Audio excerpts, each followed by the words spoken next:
주시는 하나님의 말씀은 마가복음 8장 11절에서 13절의 말씀입니다. 신약성경 66면 마가복음 8장 11절에서 13절의 말씀입니다. 우리 하나님 말씀을 한 목소리로 함께 봉독하시겠습니다. 바리새인들이 나와서 예수를 힐난하여 그를 시험하여 하늘로부터 오는 표적을 구하거늘 예수께서 마음속으로 깊이 탄식하시며 이르시되 어찌하여 이 세대가 표적을 구하느냐. 내가 진실로 너희에게 이르노니 이 세대에 표적을 주지 아니하니라 하시고 그들을 떠나 다시 배에 올라 건너편으로 가시니라. 아멘. 청송군이 산불에 고립된 건 지난 25일 오후 5시쯤 안동시 CCTV 관제센터로부터 산불이 청송으로 향했다는 소식을 듣고 난 뒤 불과 30분 만에 벌어진 일이었습니다. 특히나 산불이 덮친 곳은 국민 50% 이상이 모여 사는 청송읍, 진보와 파천면이었습니다. 세 곳 읍면의 주택 피해만 770동에 이르는데 10집 가운데 한 집이 불에 탄 꼴입니다.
할렐루야. 어제 청송 덕천교회 우리 주일학교 아이들과 함께 다녀왔습니다. 목사님, 사모님과 짧은 교제를 나누었는데요.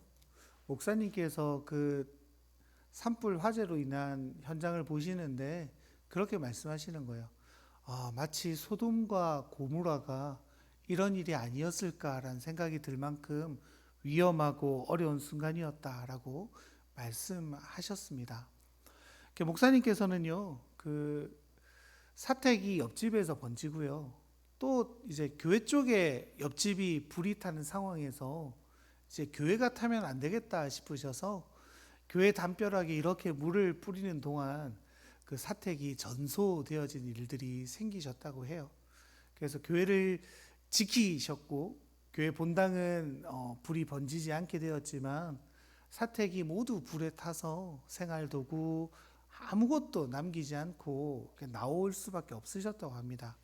어제 갔을 때도 목사님 옷이 한 벌밖에 없어가지고 옆 동네 목사님이 자기가 입던 옷 벗어줘가지고 그거 입고 있습니다.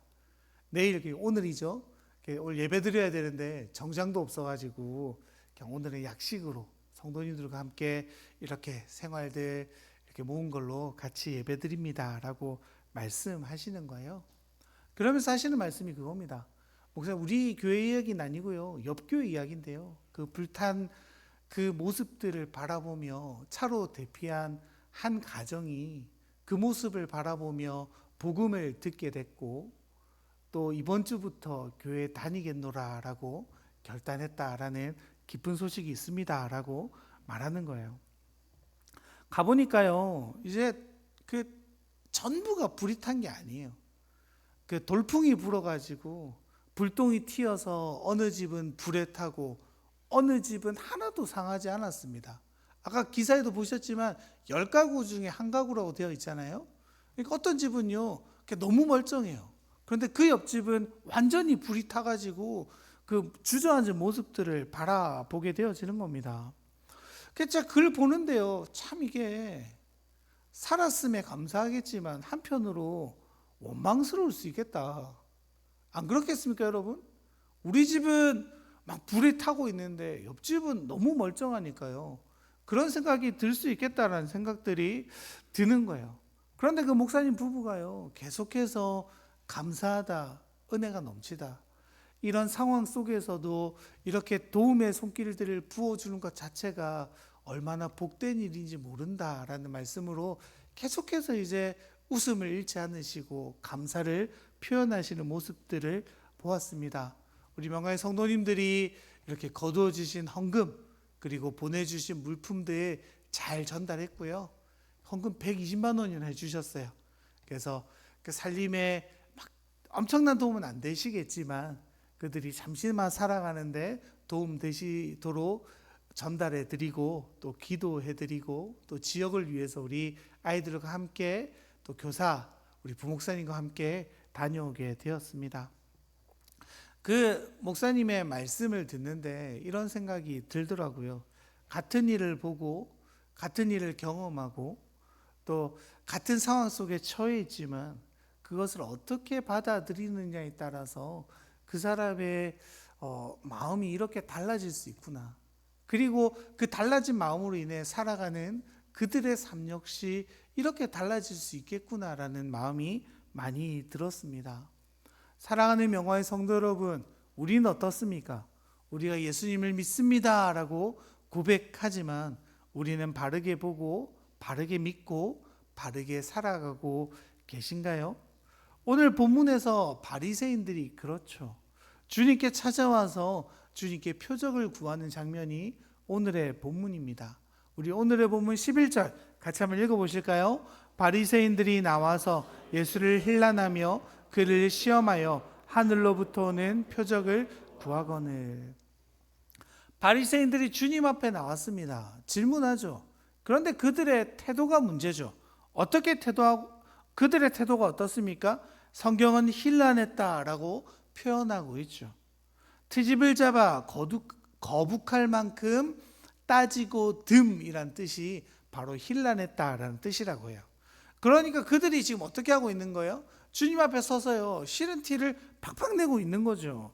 예수님을 향한 불편함과 불신 그리고 예수님을 대적하는 태도로 그들은 주님 앞에 서서 주님께 요청하고 있는 겁니다.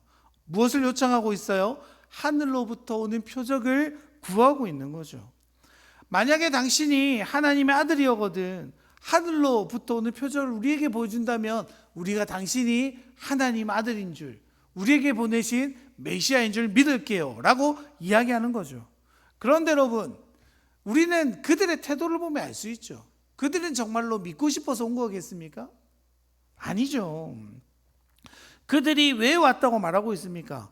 예수를 힐난하여 그다음 뭐예요? 그를 시험하여 라고 말하죠. 여러분, 우리 시험이란 단어가 또 어디에 나옵니까? 사탄이 예수님을 시험하러 들었다라고 마태복음 4장 3절에 이렇게 말하죠. 시험하는 자가 예수께 나와서 이르되 내가 만일 하나님의 아들이어든 명하여 그 돌들로 떡덩이가 되게 하라. 네가 만일 하나님의 아들이었거든 이라고 말하는 겁니다.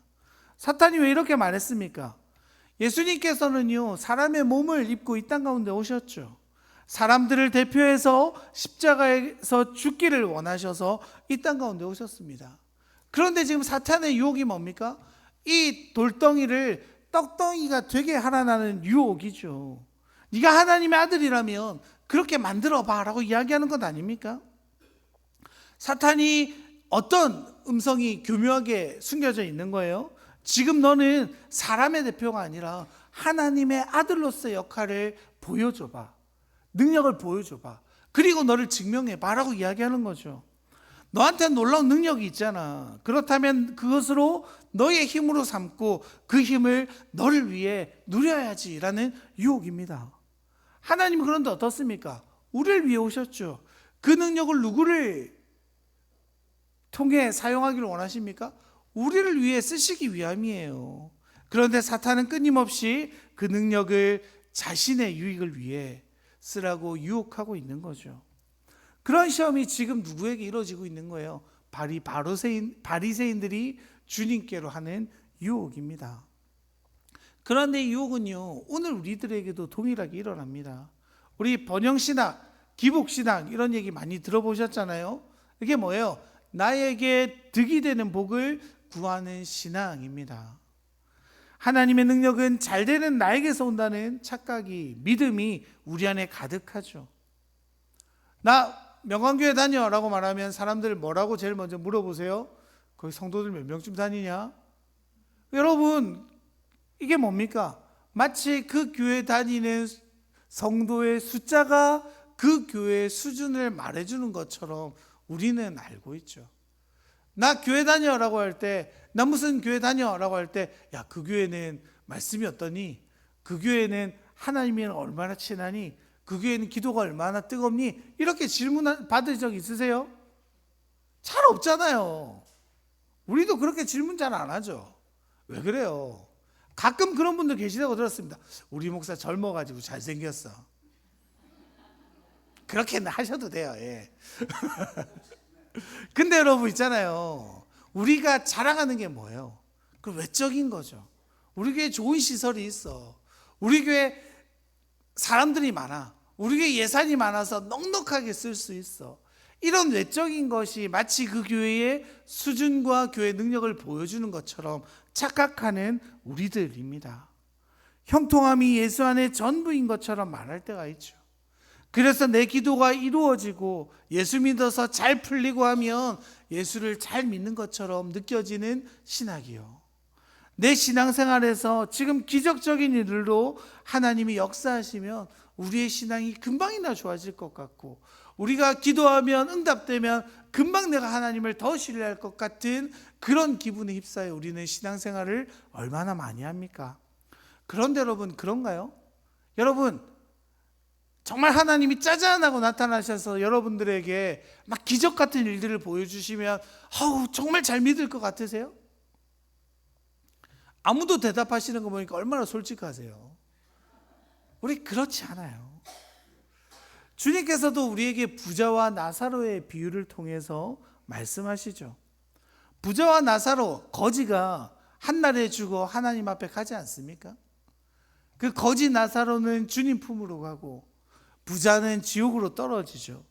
그 부자가 그 지옥에서 너무 괴로워하다가 하나님께 요청하는 장면이 있잖아요. 하나님, 물 한 모금만 주세요. 너무 멀어서 못 줘.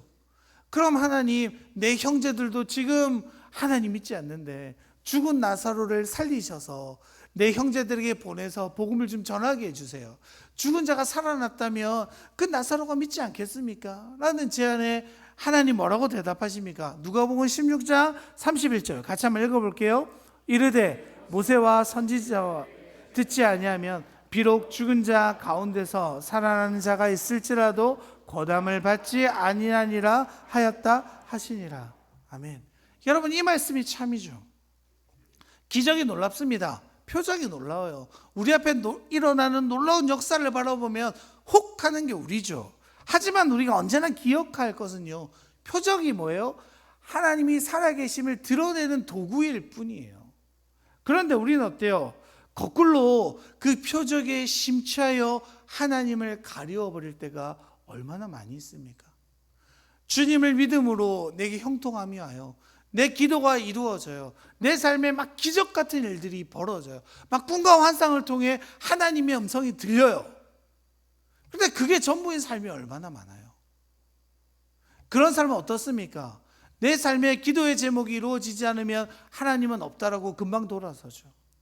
하나님의 환상과 들려진 음성이 없으면 하나님의 말씀이 내게 이루어지지 않는다라고 믿죠. 내 삶에 기적적인 일들이 그쳐버리면 더 이상 하나님은 내 삶에 존재하지 않는 것처럼 느껴지며 살아갈 때가 얼마나 많이 있습니까? 그래서 중요한 게 뭐예요, 여러분? 우리가요, 말씀 앞에 바로 있는 거예요. 주님이 날마다 우리 가운데 들려주신 이 말씀이 우리 삶 속에서, 우리 심령 깊은 곳에서 살아나게 만들어야 하는 것이 우리의 신앙생활인 겁니다. 사실 그렇잖아요. 믿지 않으려고 하는 사람은요, 어떤 일이 생겨도 안 믿어요. 하지만 반대로요, 믿고자 하면요, 우리가 우리의 삶에서 벌어지는 이해되지 않는 일이 벌어진다 하더라도, 내가 생각했던 계획대로 내 인생이 흘러가지 않는다 하더라도 말씀이 내게로 온다면 그 말씀을 믿고 신뢰하며 걸어가는 삶이죠. 사실 여러분, 진짜 기적이 뭐예요? 이 성경에 나타나는 그 놀라운 기적들이 믿어지는 것 자체가 기적이죠. 주님을 도저히 믿을 수 없는 우리가 예수님을 우리의 아버지로, 신랑으로 믿는 그 믿음이 우리 삶에 나타난 가장 위대한 기적인 줄로 믿습니다. 예수님은요, 자신이 어떤 기적을 일으키더라도 그들은 자신을 믿지 않을 것이며 설령 믿더라도 잘못된 이유 때문에 믿을 것이라는 사실을 아셨어요. 바리새인들은 어떤 존재들인 거예요?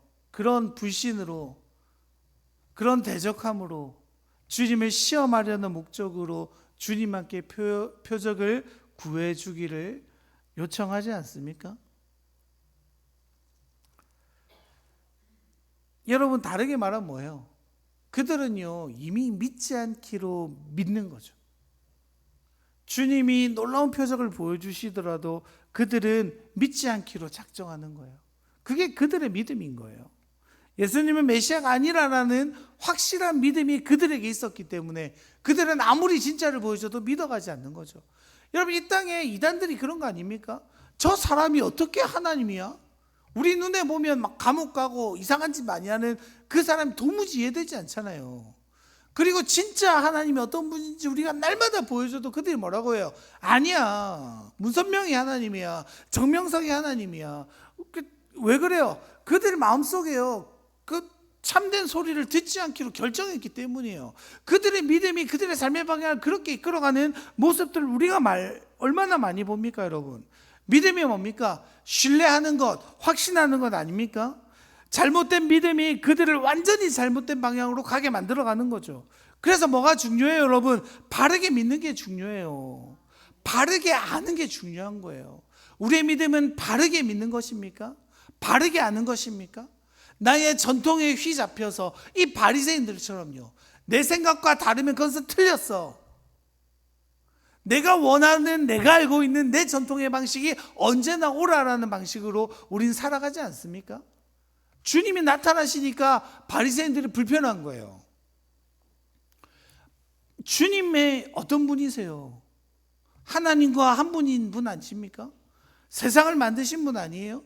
율법을 제정하신 분 아니에요? 우리에게 참된 구원을 주신 분 아니에요? 그 주님이 말씀하시고 보여주시는데 바리새인들 뭐라고 말해요? 예수님 틀렸어.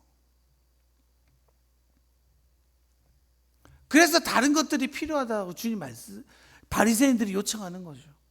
그거 말고요, 내가 원하는 방식을 보여주세요. 그러면 하나님 아들인 줄 인정해 드릴게요. 이게 바리새인들의 태도입니다. 사실 그런데 여러분, 주님은 이미 충분히 보여주시지 않으셨습니까? 능력 있는 말씀으로 보여주셨죠. 수많은 병자를 고치심으로 보여주셨어요. 귀신을 쫓아냄으로 보여주셨어요. 그리고 놀라운 기적들을 우리 바로 전에 보았지 않습니까? 5병이어의 기적으로, 7병이어의 기적으로 5,000병을 먹이셨죠. 7,000명을 먹이셨죠. 바다 위를 걸어가셨어요. 물이 포도주가 되는 기적도 보여주셨습니다. 심지어 주님이 세례받을 때 하늘로부터 뭐라고 소리가 울려 퍼집니까? 우리 누가복음 3장인데요. 같이 한번 읽어볼까요? 백성이 다 세례를 받을세 예수도 세례를 받으시고 기도하실 때에 하늘이 열리며 성령이 비둘기 같은 형제로 하늘로부터 소리가 나기를 너는 내 사랑하는 아들이라 내가 너를 기뻐하리라 하시니라. 아멘. 하늘로부터 주님이 뭐라고 말씀하세요? 친히 말씀하시죠. 이는 내 사랑하는 아들이라 내가 너를 기뻐하노라 하시니라. 하늘이 열림을 보았어요. 성령이 비둘기같이 내림도 그들이 보았어요. 더 이상 그들에게 무엇을 보여줄 수 있습니까? 그렇게 보여주셨고 말씀하셨고 주님이 베푸셨는데도 그들은요, 하나님의 아들임의 표정을 지금 구하고 있는 거죠. 그럼 여러분, 도대체 바리새인들이 뭘 구하는 거예요? 그들이 원하는 표적이 뭡니까? 바로 자신들이 세운 전통을 인정함으로 임하시는 예수님이죠. 자신들이 원하는 방식대로 임하셨어야 합니다. 나를 인정해주고 나의 기득권을 유지하는 방식으로 주님 오셨어야 하는데 주님의 방식은 뭐예요? 그들이 살아온 방식을 부정하는 듯해 보이죠. 우리가 이제껏 목숨 걸어 지켜왔던 그 전통을 부정하는 방식인 것처럼 우리에게 임하십니다. 주님이 마치 우리의 라이벌인 것처럼 우리에게 오셨어요. 그러니까 받아들일 수 없는 거죠. 여러분, 그들의 태도를 보면 뭘 알 수 있습니까? 그들은요, 예수님을 섬기려는 자들이 아니라요, 예수님을 통해서 자신이 섬김받기를 원하는 자들이라는 사실을 우리는 알 수 있게 되어지는 거죠. 그러니까 사실 그들은요, 애초에 믿지 않기로 작정하고 있습니다. 그들이 예수님을 바라보는 믿음이 무엇이었습니까? 우리 마가복음 3장에 보면 그들이 주님을 어떻게 규정하고 있어요? 예루살렘에서 내려온 서기관들은 그가 바알세불이 짚였다 하며 또 귀신의 왕을 힘입어 귀신을 쫓아낸다 하니, 이미 그들은요 이렇게 믿고 있는 거예요. 저 예수는 귀신의 힘에 의해서 잡힌 사람이야. 주님이 아니라고 말씀하셨음에도 그들은 그렇게 믿기로 결정하고 그렇게 주님을 바라보는 자들이죠. 사랑하는 영혼의 성도 여러분, 우리는 어떻습니까? 우리가 주님을 바라보는 방식은 어때요? 우리가 교회를 바라보는 방식은 어때요? 우리가 신앙생활을 해갈수록 이 말씀을 대하는 태도는 어떻습니까? 내 입에 달면 삼키고 쓰면 뱉어버리는 우리일 때가 있지 않습니까? 주님이 내게 뭔가를 헌신을 요구하시고 내가 원하지 않는 방식으로 나를 인도하시면 그 주님의 말씀 아니야. 내게 복을 주고 내 자녀가 잘 되고 내가 승승장구해야지, 언제나 그것만이 하나님의 뜻이라고 믿어가는 우리들일 때가 사실 많이 있지 않습니까? 바리새인들이 그런 거죠. 자신들이 쥐고 있는 기득권을 놓칠 수 없는 거예요. 내가 지켜왔던 전통으로 내 권위가 세워진다고 믿었습니다. 그런데 그들 가운데 참 복음이 들어가는 것들은 그들이 원하지 않는 거예요. 그때 그들에게 무엇이 드러나요? 그들의 신앙의 본질이 드러나죠. 그들이 이제껏 믿어왔던 대상이 하나님이 아니라 전통이었음을, 그들이 정말로 기대하는 것은 메시아가 아니라 자신들이 세워짐이었다는 사실이 적나라하게 드러나는 순간이죠. 여러분, 우리는 어떻습니까? 우리는 우리의 인생에서 무엇을 신뢰하십니까? 무엇을 믿으십니까? 무엇을 확신하며 살아가십니까? 우리 솔직해지시자고요. 우리가 무엇을 믿는가를 확인하는 가장 좋은 방법이 뭐냐면요, 어떤 대상이 사라졌다고 생각해 보시면 돼요. 내 인생에 남편이 사라졌어요. 살 수 있으시겠어요?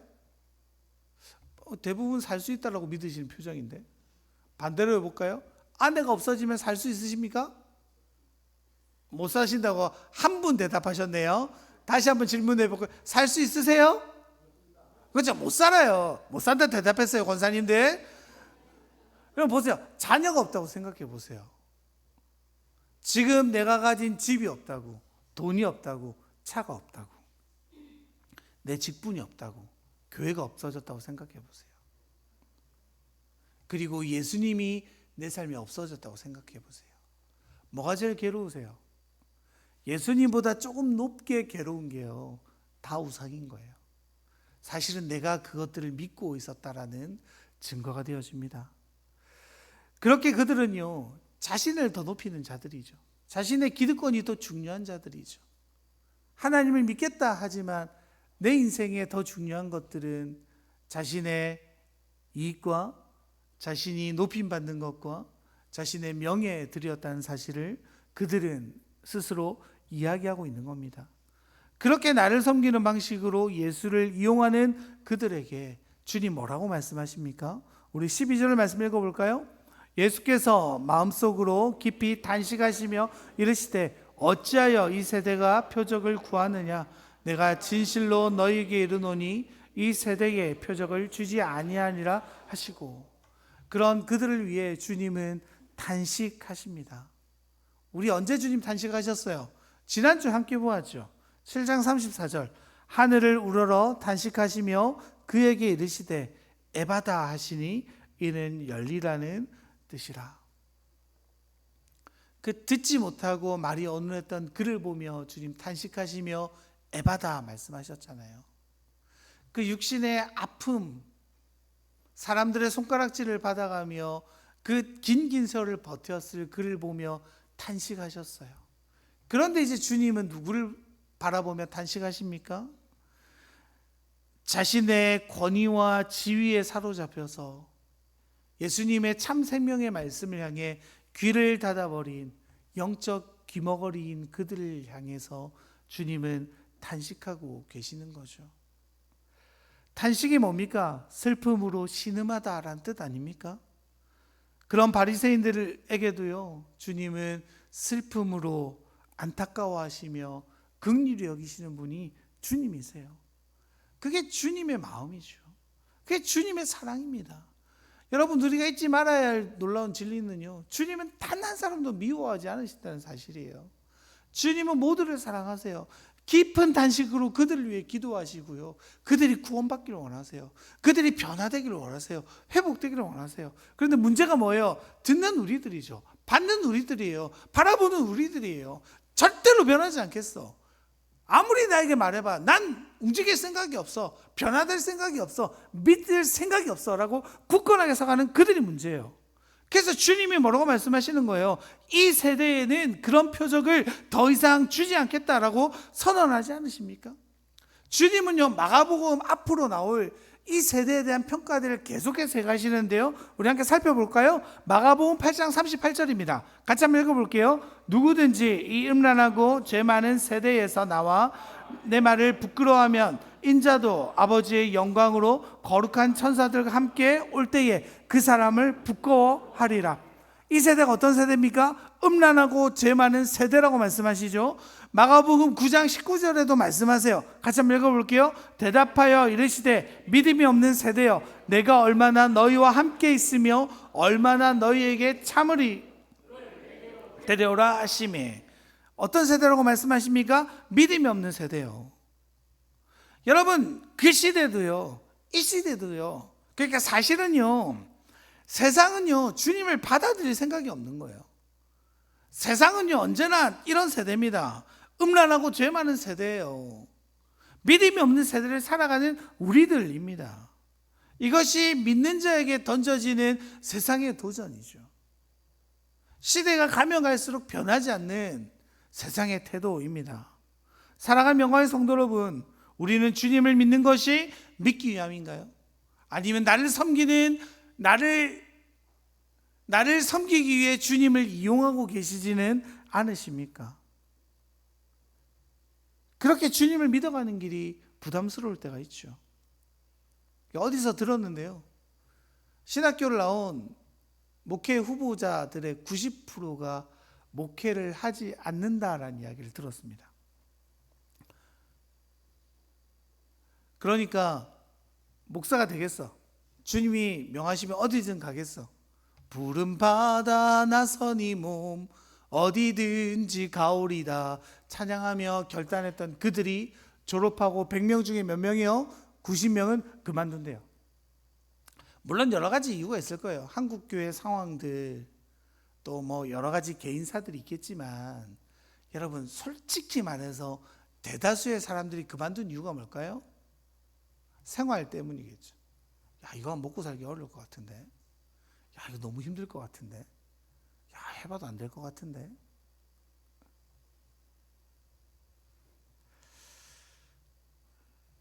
그런 현실 속에 살아가는 거죠. 그들이 계속 목회를 이어가는 방식이 뭐예요? 좋은 교회, 소위 말하는 큰 교회 가서 부목사가 되고 내 생활을 잘 책임져 주는 그런 교회 담임이 되는 길을 꿈꿨을 거예요. 그런데 그렇게 되지 않으니까 그들의 각오는 뭐예요? 포기입니다. 주님이 나를 저 먼 오지로 보내실까 봐 포기하죠. 나를 어려운 길로 이끄실까 봐 포기하죠. 그렇게 된 결과가 뭐예요? 어떻게 남아서 주님의 소망을 가지고 가는 100명 중에 10명만이 목회를 이어간다라는 이야기를 들었는데 이게 너무 가슴이 아프더라고요. 지난 목요일이요. 저는 서울에 면접 보고 왔습니다. 면접 보러 간다니까 또 그만두시나 이런 생각하시는 분들이 간혹 있는데 우리 교회 위임 목사 청원을 위해서 노예 면접 보러 갔어요. 원래 장로님 같이 와달라고 하셨는데 저는 같이 못 가셔가지고 이렇게 노예 직접 전화하셨대요. 그 노예 서기 목사님께서 그러시더라고요. 아이고 장로님한테 전화가 2통이나 왔는데 그 장로님이 아무 말 안 하시고 못 가서 죄송합니다. 그런데 우리 목사님 너무 좋습니다. 이러고 탁 끊으셨대요.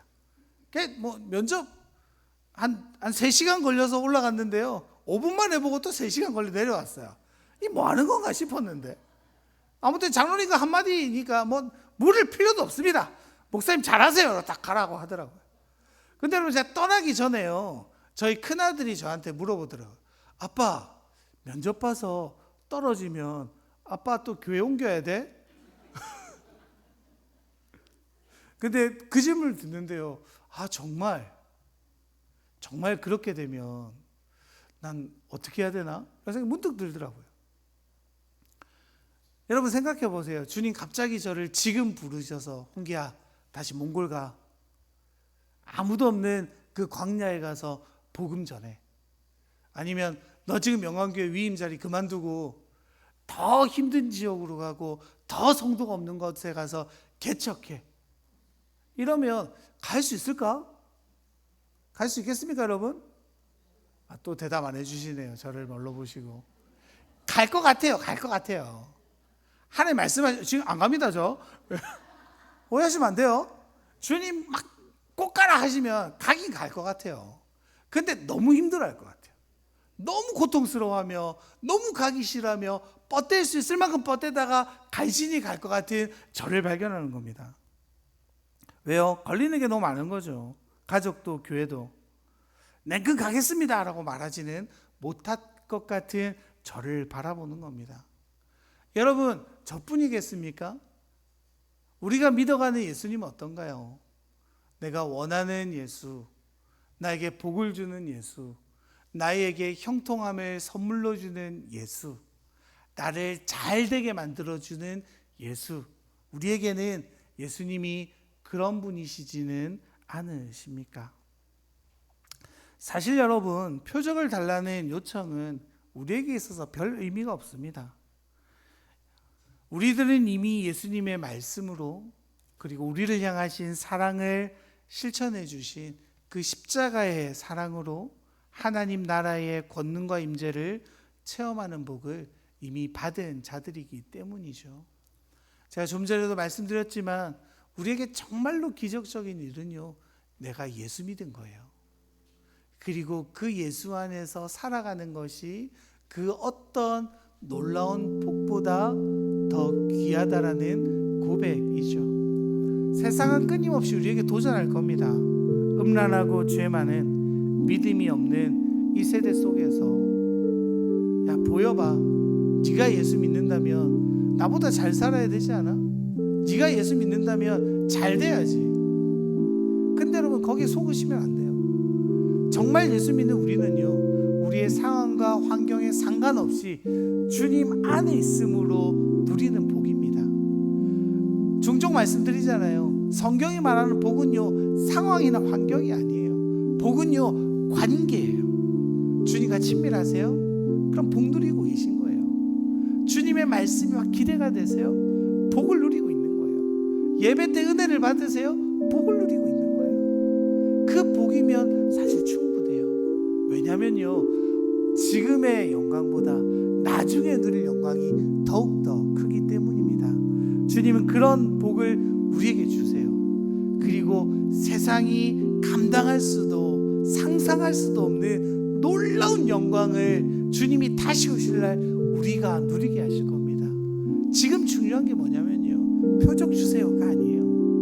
말씀하시는 그 주님께 집중하는 거예요. 나에게 구원을 주시는 그 주님께 집중하는 거예요. 아무도 믿지 않는 핍박하는 그 순간 나를 위해서 십자가로 지고가는 그 주님을 붙드는 게 우리에게 가장 중요한 일입니다. 사랑하는 명화의 성도 여러분, 이것들을 세상은 끊임없이 반대할 거예요. 흔들어 놓을 거예요. 우리의 믿음을 흔들기 위해서 수단과 방법을 가리지 않는 녀석 아닙니까? 그 사탄의 공격 앞에 담대히 서 참으로 주님을 바라본 우리가 되기를 원합니다. 참으로 주님의 음성에 귀 기울인 우리가 되기를 원합니다. 그 음성으로 말미암아 우리가 살아나는, 참으로 우리가 살아나는 역사에 동참하는 우리 명화의 성도님들 되시기를 간절히 축원합니다. 우리 이 시간 함께